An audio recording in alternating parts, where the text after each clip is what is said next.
We're going to be hearing from Specsavers about how their groundbreaking customer solutions help deliver growth and supercharge their in-store engagement amongst colleagues and brand loyalty.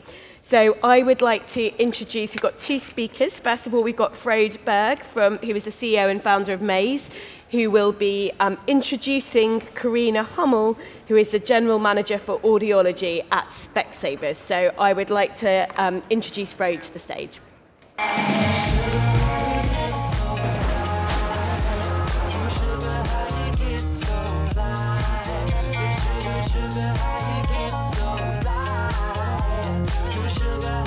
Good morning. You all got your headsets on? It's okay? Yeah? Yeah, so I'm here to introduce the next speaker that has really done something really radical. She has managed, and her company has managed, by putting the right tool in the hands of the store teams. They are creating what we call perfect customer meetings across 1,000 stores, more than 1,000 stores in the UK every day. So, and they have done this by creating a massive store team engagement around learning and development app, which she's going to talk about. So Carina, she has had a fantastic career with Specsavers, and she's today a Specsavers board member. So please join me in welcoming Carina on stage.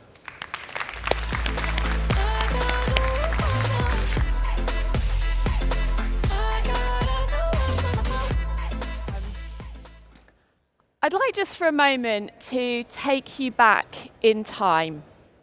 I'd like you to imagine, if you can, it's the year 2000, it's December, and it's a pretty typical grey, dreary December day.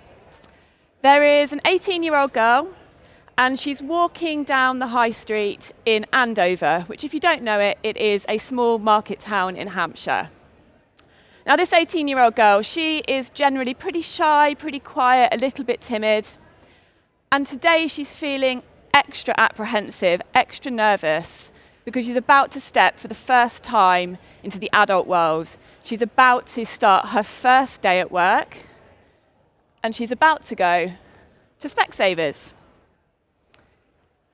Now, this is just going to be a gap year job, though, just for a year. She needs to earn some money to go to uni, and mainly her mum wants her out the house.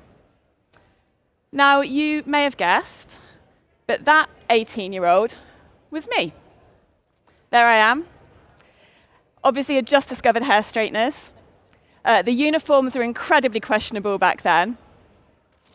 And if you'd have said to me then that 21 years later, I'd be stood here at Retail Week Live in Old Billingsgate talking to all of you, I not only would not have believed you, but I also would have run 100 miles in the other direction as quickly as I could. So, why am I telling you this about me?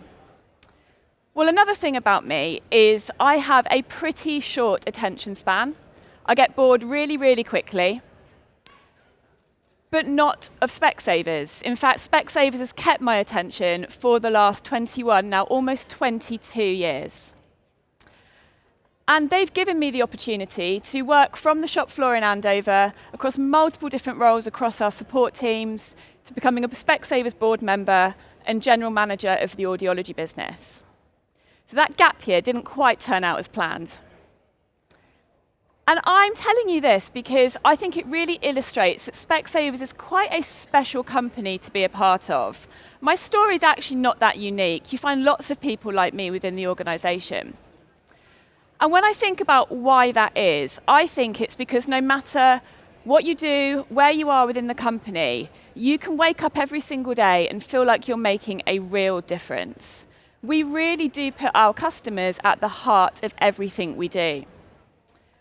And we have a really clear ambition, which is to change lives through better sight and better hearing. But to be able to do that, we really do need to know what our customers are thinking and what they're feeling about us. And that's where the work that we do with Maze comes in. So the relationship with Maze and Specsavers started back in 2011.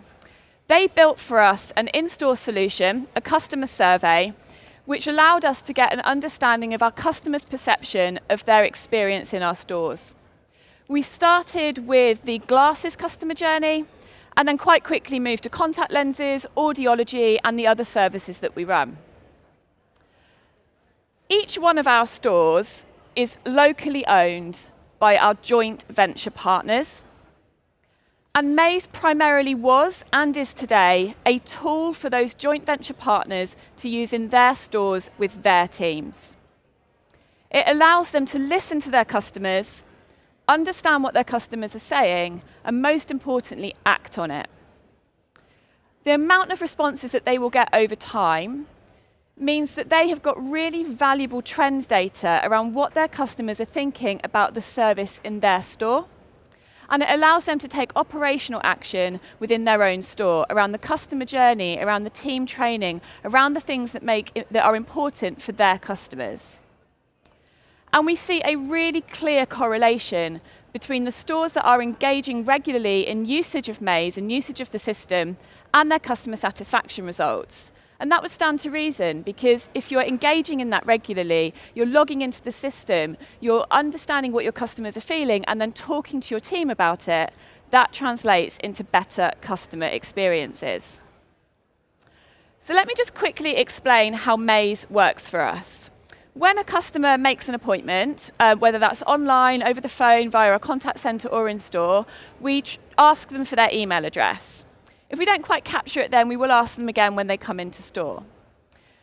And then after their appointment, at a defined time period, they will get an email with a survey asking them to tell us how they found their experience. And millions of them do. Every single week across our global business, we get 70,000 customers telling us what they thought of their experience that week. Well over 1 million a year. So when it comes to really putting the customer at the heart of what we do, this is absolute gold dust to us. It really allows us to keep our finger on the pulse of what our customers want and need from Specsavers. The current Maze platform is available via the web, so via any web browser, but also, and I think most usefully, via an app. And that app can be accessed from any of our tablets in store, but also from any smartphone. So our store partners can give access to every single one of their store colleagues, which means that for every colleague, customer feedback for their store and the environment that they work in and that they have control over is instantly accessible at the touch of a button. It also means that if we make changes to the questionnaire, or if we've got a particular focus that we want to put out there, that's instantly changeable and accessible to every single one of those colleagues at the same time. Every store has a homepage, so the partners and the managers can put comments on that homepage. They can celebrate individual team members, celebrate success. But also our support teams within our offices and across our field teams have also got access to that. So if they want to celebrate a group of stores, if they want to celebrate an individual store or give kudos to an individual team member, they can do that.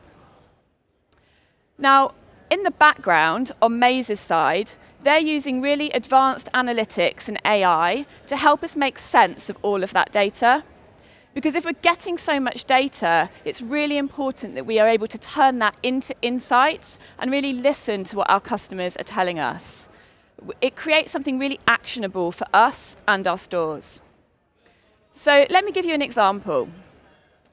2020, as the pandemic hit, we spoke with Maze and we had to make the decision to ultimately completely transform our customer journey. We were not only able to be open for emergency and essential care, so actually a lot of the questions we were asking customers through that Maze survey was no longer relevant.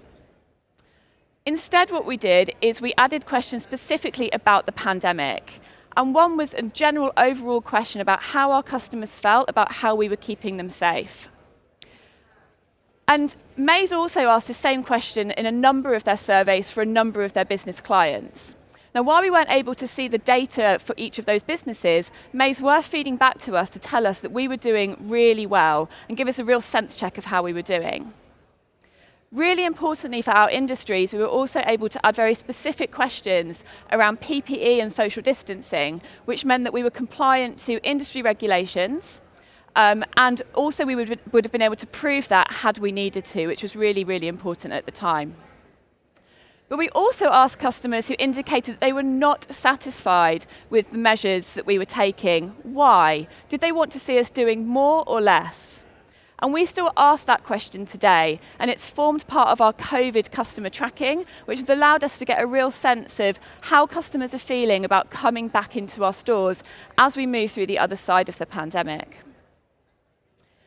Another thing that we do with Mace twice a year is review our key drivers of satisfaction.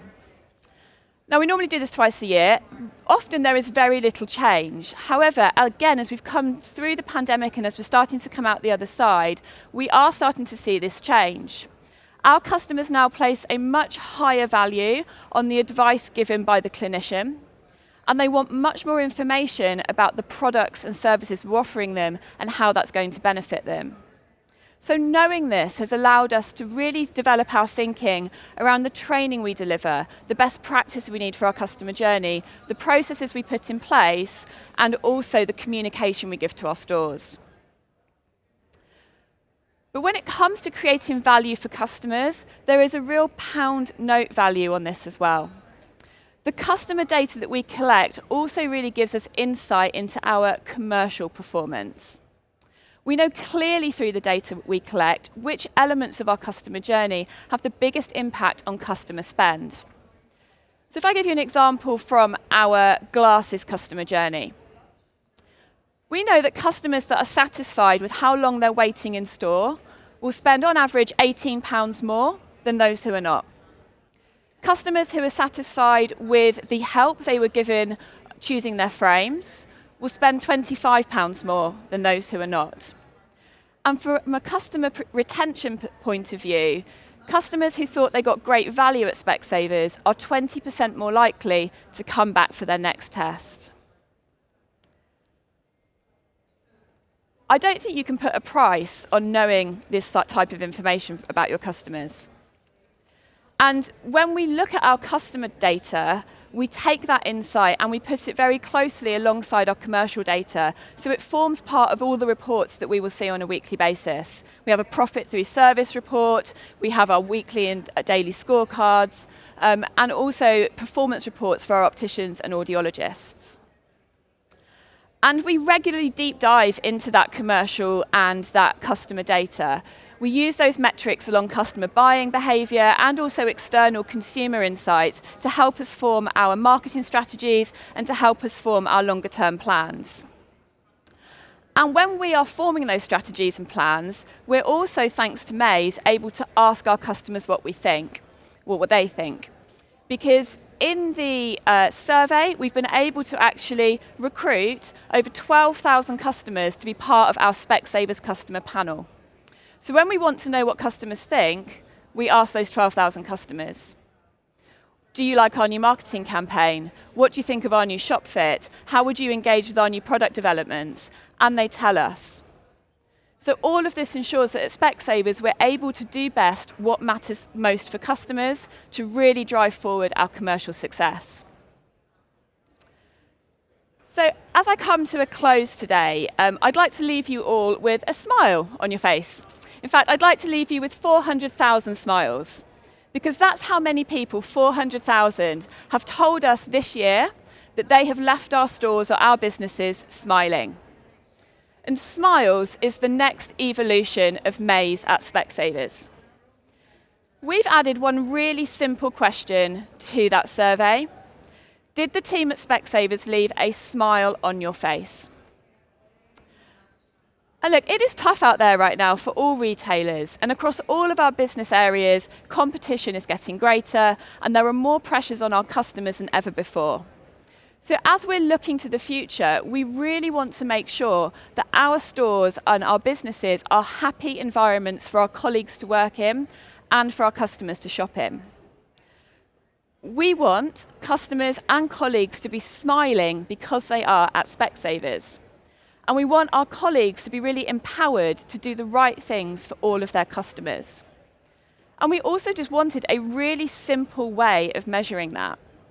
And there is no simpler way than a smile. It's powerful. It's the most basic expression of happiness, and it's really simple for our teams to understand. It's also really infectious.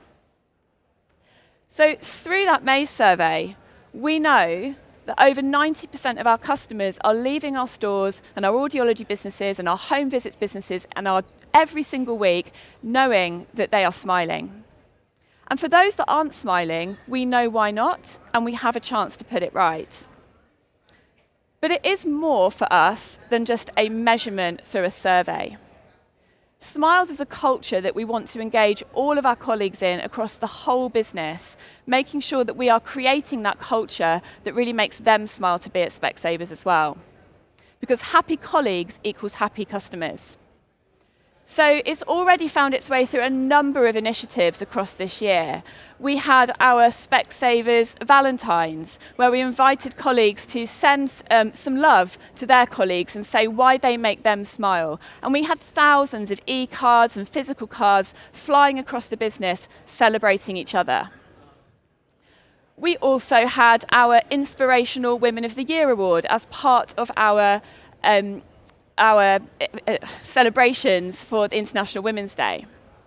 And we've really invested in this. We have a team of culture and engagement managers who are out there in the field really leading the charge on smiles. They're celebrating success, they're running these initiatives, and they are also supporting any stores or businesses that are not where they would want to be with a 12-week reset and improvement program. So all of this is how we turn data into culture at Specsavers, because quite simply, we know that if we make each other smile and we make our customers smile, then we know that we're doing a good job. Thank you very much.